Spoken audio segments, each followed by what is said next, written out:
Halo, bismillahirrahmanirrahim. Assalamualaikum warahmatullahi wabarakatuh. Jumpa lagi dengan saya Lina Iswara di acara Sismoka, podcastnya RSUD Ngeneng. Hari ini kita kedatangan bintang tamu yang sangat luar biasa. Beliau adalah Dr. Diah Marhaini Puspitasari SPDV atau biasa disebut Dr. Pipit. Sobat Sismoka udah tahu Dokter Pipit itu siapa ya? Yuk kita kenalan dulu. Selamat pagi dokter. Pagi Mbak Lin. Selamat pagi. Kabar sehat dari ini? Alhamdulillah Mbak. Ternyata Dokter Pipit cantik sekali ya. Kayak saya. Terima kasih dokter bisa hadir di tengah-tengah kita di Sismokanya RSUD Ngeneng. Untuk itu mungkin ada yang belum kenal siapa toh Dokter Pipit ini. Beliaunya itu cantik sekali ya. Udah dokternya cantik pasti pasiennya wah gitu. Monggo untuk itu monggo Dokter Diah Marhaini Puspitasari, biasa Dokter Pipit gitu. Monggo perkenalan dulu Dokter Pipit. Makasih Mbak buat waktunya. Iya. Nama saya Dokter Pipit, Dokter Diah Marhaini. Saya sebagai dokter di Poli Kulit dan Kelamin RSUD Ngeneng ini ya. Kalau rumah di Ngawi Mbak, Jalan Trunojoyo. Dokter kulit, spesialis kulit dan kelamin. Gimana Sobat Sismoka? Cantik ya dokternya. Untuk itu kita ngobrol-ngobrol hari ini. Dokter sehat ya? Sehat. Bisa datang ke sini berarti dalam keadaan sehat ya. Untuk saat ini kita lagi sering dengan adanya kabar atau yang sering di medsos itu tentang keputihan dokter. Apakah keputihan itu sebenarnya penyakit apa sih? Kalau ada keputihan ada nggak sih penyakit kebiruan?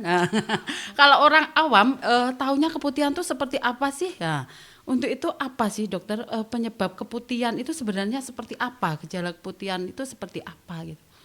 Oke, berarti kita belajar tentang keputihan ya Mbak ya. Area kewanitaan. Biar lebih itu sensitif sekali dokter. Kalau kita sudah berbicara tentang kewanitaan itu pusing tentang keputihan itu. Sebelumnya kita harus sebelum masuk ke gejala apa tandanya kita harus kenal keputihannya dulu ya Mbak ya. Apa itu keputihan? Keputihan sendiri sebenarnya itu hal yang normal terjadi pada wanita ya Mbak. Dia kan biasa disebut leukore kalau medisnya atau vaginal discharge seperti itu. Sebenarnya itu adalah cairan yang atau lendir yang keluar dari vagina maupun serviks itu berarti daerah ini ya leher rahim seperti itu yang normal terjadi pada setiap wanita ya. Cuma keputihan sendiri nanti juga bisa menjadi abnormal atau patologis. Jadi terbagi dua nanti Mbak, keputihan yang normal dan keputihan yang atau kalau normal kita biasanya sebutnya fisiologis ya. Kalau yang abnormal kita sebutnya patologis. Kalau keputihan normal sendiri biasa terjadi pada wanita karena faktor-faktor kayak seperti hormonal atau awal pubertas seperti itu biasanya kan mulai keluar lendir serviknya, lendir dari vagina seperti itu ya Mbak. Terus kemudian waktu hamil awal itu karena hormonal atau saat kita mau menstruasi, saat fase-fase subur itu masa subur atau saat setelah menstruasi itu biasa normal terjadi. Kalau keputihan yang normal itu biasanya kita lihat keputihan itu dari ini Mbak jumlahnya, terus kemudian kalau normal ya jumlahnya normal lah biasa ya kalau cewek mesti tahu dan itu pasti dialami semua cewek ya dokter. Semua cewek pasti pernah mengalami kan ya mesti tahu. Terus dari biasanya warnanya kalau yang normal itu kan kita lihat bening, transparan kayak gitu ya. Terus dari baunya. Kalau normal biasanya nggak berbau atau baunya ya khas bau keputihan seperti itu. Yang harus kita waspadai yaitu keputihan yang kalau yang patologis itu tadi Mbak. Keputihan patologis itu nanti gejalanya bisa sendiri-sendiri. Keputihan patologis itu yang nggak normal dan harus kita waspadai. Nah itu bisa disebabkan oleh biasanya yang paling sering infeksi. Infeksi sendiri bisa dari infeksi bakteri, bisa infeksi jamur ataupun bisa karena parasit Mbak. Nah itu nanti yang sendiri-sendiri. Nanti kan saya terangkan sekalian aja ya Mbak di sini. Ini lebih menarik ya. Inilah Sobat Sismoka lebih menarik lagi ya. Kita langsung lanjut aja ini gimana? Gejalanya biasanya kan bingung ini normal atau enggak normal. Untuk membedakan ini normal apa yang tidak normal kita mesti sebagian mesti tahu ya jarak ya yang seperti yang tak sebutkan tadi. Kalau yang tidak normal itu nanti tergantung penyebabnya juga Mbak. Kalau penyebabnya misalkan bakteri A nanti jenis keputihannya juga seperti ini, bakteri B seperti ini, itu juga sendiri-sendiri disebabkan jamur sendiri-sendiri. Yang jelas kalau tidak normal berarti biasanya ada jumlah yang berlebih, maksudnya berlebih dari yang biasanya, jumlahnya meningkat. Kemudian dari warnanya juga berubah ada perubahan, bisa menjadi kayak putih susu atau putih kayak putih kehijauan, putih kecoklatan atau kemerahan kayak gitu. Kemudian disertai gejala yang lain seperti berbau. Baunya pun juga masing-masing Mbak, bisa asam, biasanya karena jamur kayak gitu, atau baunya amis karena bakteri tertentu dia akan menimbulkan bau amis seperti itu. Kemudian yaitu ada sensasi rasa yang bikin kita nggak nyaman, kayak gatel, kadang gatel banget. Yang berlebihan katanya ya dokter. Gatel, keputihan karena faktor jamur itu biasanya gatel Mbak.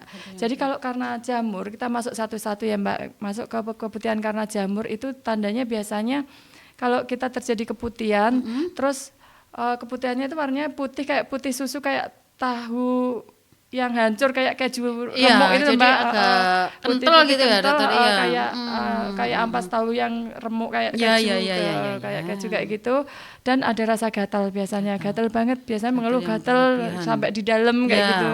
Itu biasanya karena jamur. Itu harus diwaspadai karena sering banget terjadi di semua usia biasanya. Terus kalau karena bakteri, tergantung bakterinya tadi, ada yang berwarna mungkin putih kehijauan, ada yang berwarna keabu-abuan homogen kayak gitu, terus ada yang kekuningan, itu juga kadang disertai rasa gatal, ada yang rasa panas kayak panas perih gitu saat kayak gitu Mbak. Jadi ya nanti tergantung penyebabnya kalau seperti itu. Biasanya yang kena keputihan itu seperti apa dokter? Siapa aja yang biasanya rawan dengan ada keputihan seperti ini ya? Terutama apakah wanita-wanita produktif atau yang mungkin di usia-usia seperti apa, atau bisa aja kena ke semua lapisan usia gitu? Iya. Kalau keputihan sendiri bisa kena di semua lapisan usia Mbak, remaja, mau dia remaja atau yang seksual aktif kayak gitu, atau yang udah lansia pun masih bisa kena seperti itu ya. Oh, lansia masih bisa juga dokter ya? Kalau yang paling sering ya mungkin di remaja sama yang seksual aktif ya Mbak, yang ibu-ibu kayak gitu ya. Terus bahkan anak kecil aja ya bisa Mbak. Saya pernah dapat kasus kayak pasien anak 5 tahun, 6 tahun, 3 tahun gitu, bisa bahkan kena keputihan dokter. Pernah Mbak, bisa. Dan itu ya kalau ada kayak gitu bisa kita waspadai. Yang paling kita takutkan kalau keputihannya karena ini seksual itu ya Mbak, ada namanya sexual abuse itu loh Mbak, namanya jadi pergaulan bebas gitu dokter, mungkin bukan? Anak kecil yang jadi korban pelecehan seksual kayak gitu. Kadang kan sekarang itu rawan juga ya dokter ya, tidak atau karena kalau anak kecil gitu biasanya higien sanitasinya yang kurang, higienitas di daerah vagina, biasanya anak-anak yang baru belajar cebok sendiri, anak cewek yang cebok sendiri, kebersihannya juga kurang. Kadang mereka pipis tapi enggak cebok, kadang gitu. Itu biasa terjadi keputihan yang sering, tapi ya itu remaja terus dewasa di saat seksual aktif kayak gitu. Apakah pengaruh pempas juga pengaruh ya dokter untuk anak itu? Biasanya kalau anak balita, mungkin anak kecil bukan anak balita yang sebenarnya udah besar juga tapi kadang masih pakai pempas itu enggak pengaruh juga enggak sih? Ya kalau jarang diganti atau lembab juga lembab kayak gitu juga. Iya sih Mbak. Tergantung tingkat kebersihan orang tuanya kalau itu ya. Sebenarnya keputihan itu sendiri bisa menular atau faktor keturunan atau memang itu gimana dokter ya?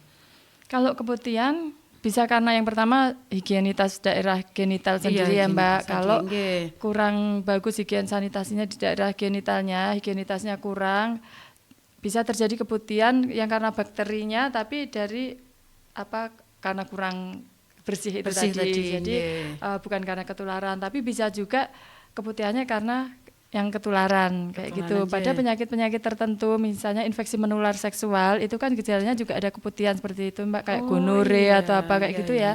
Itu kan keputihannya karena ya ketularan dari hubungan seksual seperti itu. Dan bisa menularkan juga, misalkan ceweknya kena jamur atau dengan hubungan seksual, bisa menular ke pasangan seksualnya, seperti ikut gatel atau apa gitu suaminya, gitu juga bisa. Berbicara tentang keputihan dokter, apakah itu ada tingkatannya? dari keputihan itu sendiri semisal itu kalau sedikit berarti tingkatnya seperti ini atau ya ringan sedang berat iya. gitu kan. Nggak ada Apakah sih, Mbak. keputihan ringan, keputihan sedang, keputihan berat itu Nggak ada sih, Mbak. nggak Kalau ada. tingkatannya Jadi nggak ada. Ya, kembali ke situ tadi ya. Jenis-jenisnya aja yang beda-beda, cuma kalau Iya. tingkatannya nggak ada sih, Mbak.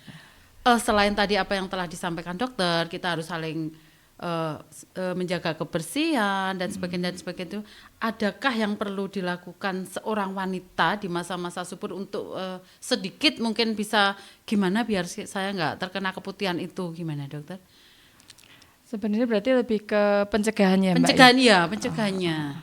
Pencegahan itu ya itu biasanya kan keputihan berdasarkan habit ya atau Ya, kebiasaan kebiasaan gitu ya, itu kebiasaan benar. ya kebiasaan yang harus dihindari untuk bisa mencegah keputihan Putihan, tuh iya.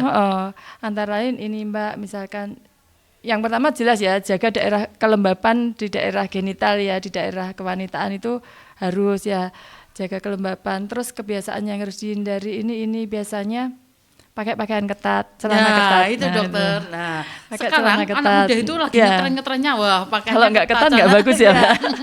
Kurang seksi Kurang- dokter kurang katanya. seksi Iya, kalau nggak nah, ketat ternyata ya. Itu bisa berakibat ya itu keputihan itu Iya. sering celana ketat Iya, suka iya, pakai iya, misal celana ketat terus bahannya enggak yang menyerap keringat Iya, gitu loh, Mbak, nggak enggak nesep katun ibaratnya mungkin, kalau orang nah, Jawa ya. iya, Pakai iya. jeans ketat enggak nesep kayak gitu itu resiko sekali untuk jadi faktor pencetusnya keputihan Iya. yang karena jamur atau bakteri lah seperti itu. Yang kedua sering yang saya dapati di sini tuh pada pasien-pasien itu ibu-ibu atau ya remaja juga banyak Mbak, anak sekolah kayak itu sukanya pakainya double-double Mbak. Iya.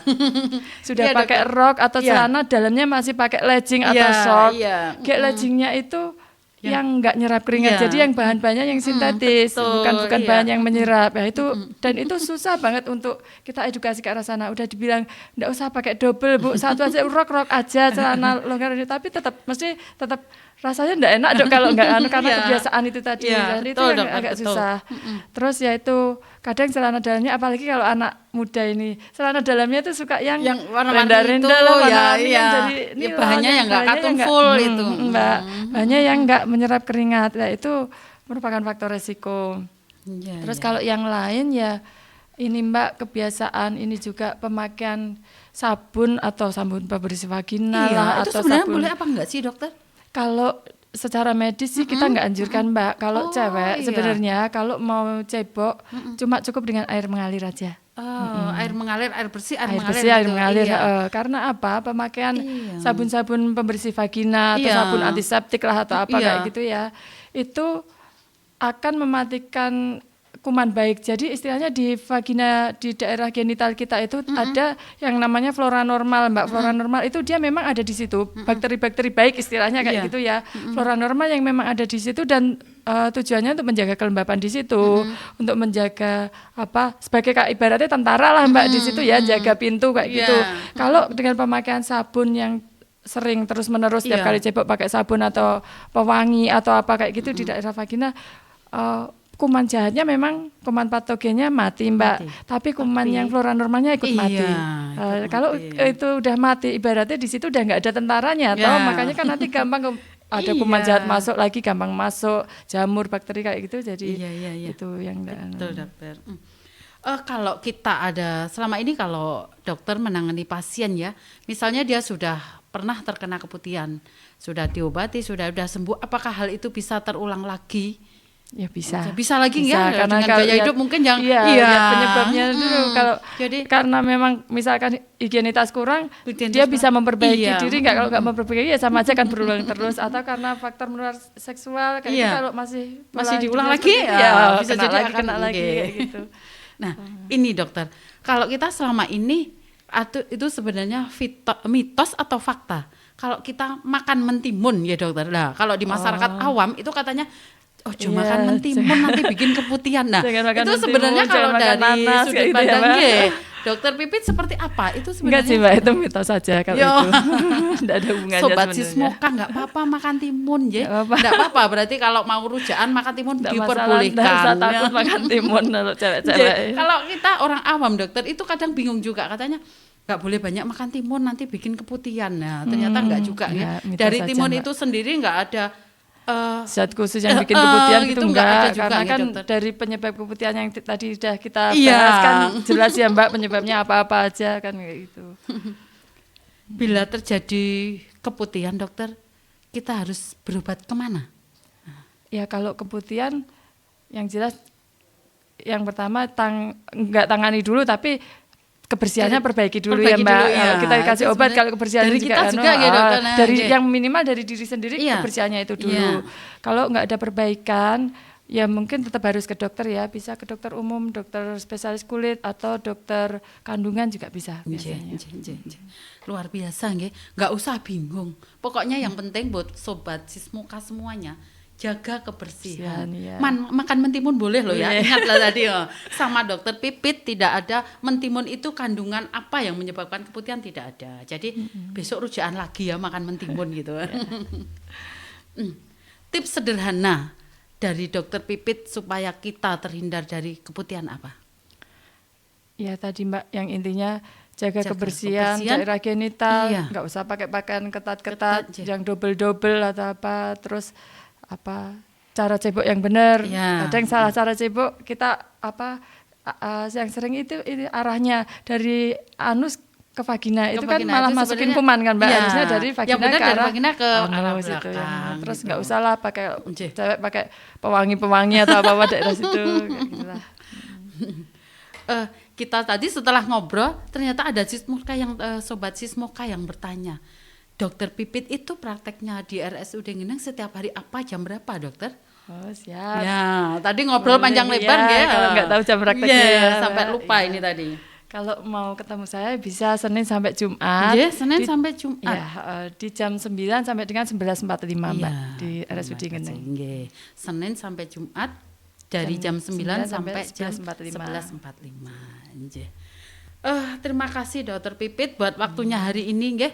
Mungkin dari sobat Sismuka mau ada yang konsultasi, tapi jangan tentang mentimunnya loh ya, tentang keputihannya tadi nggih. Terima kasih Dokter Pipit Sama-sama, sudah hadir di Mbak tengah-tengah Lin. kita, buat semuanya, buat sobat Sismuka. Semoga apa yang telah disampaikan Dokter Pipit bermanfaat buat kita semua. Amin.